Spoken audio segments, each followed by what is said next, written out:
હાલ ગુજરાતના લોકો માટે એક દુઃખદ સમાચાર સામે આવી રહ્યા છે।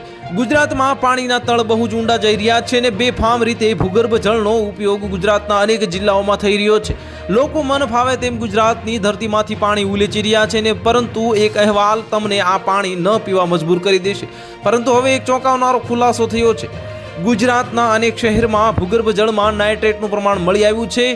ગુજરાતના 33માંથી જે 23 જિલ્લાઓમાં ભૂગર્ભ જળમાં નાઇટ્રેટનું કન્ટેનમેન્ટનું પ્રમાણ મળી આવ્યું છે અને આ પ્રમાણ 45 મિલીગ્રામમાંથી વધારે હોવાનું ભારત સરકારનો નવો રિપોર્ટ કહે છે। એક તરફ ગુજરાત તરફ કરોડો રૂપિયા ખર્ચીને જળ સંચય અભિયાન ચલાવે છે પરંતુ તેમ છતાં ગુજરાતીઓના નસીબમાં ચોખ્ખું અને સ્વચ્છ પાણી પીવાનું નથી। ભારત સરકારના જળશક્તિ મંત્રાલયે એક રિપોર્ટમાં જાહેર કર્યું કે વર્ષ 2018માં ગુજરાતના 21 જિલ્લાઓ એવા હતા જેમાં નાઇટ્રેટનું પ્રમાણ વધારે હતું અને તે વર્ષ 2020માં વધીને 23 જિલ્લા થઈ ગયા છે। એટલે કે 33માંથી હવે 23 જિલ્લાઓનું પાણી પીવાલાયક નથી।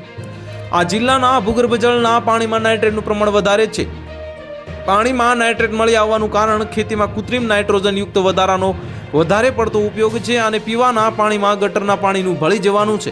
આવું પાણી પીવાથી માણસોને બહુ જ ગંભીર સમસ્યાઓ થઈ શકે છે। નાઇટ્રેટવાળું પાણી પીવાથી ગેસ્ટ્રિક, કેન્સર, હાઇપરટેન્શન અને તેના જેવી સમસ્યાઓ થઈ શકે છે। તો હાલ માટે આટલું જ। મળીશું નવી અપડેટ સાથે। જો તમને અમારા વિડીયો પસંદ આવતા હોય તો વિડીયોને લાઇક કરી દેજો, ચેનલને સબસ્ક્રાઇબ કરી બાજુમાં આવેલા બેલ આઇકનને દબાવી દો જેથી તમને આવા સમાચારની અપડેટ મળતી રહે।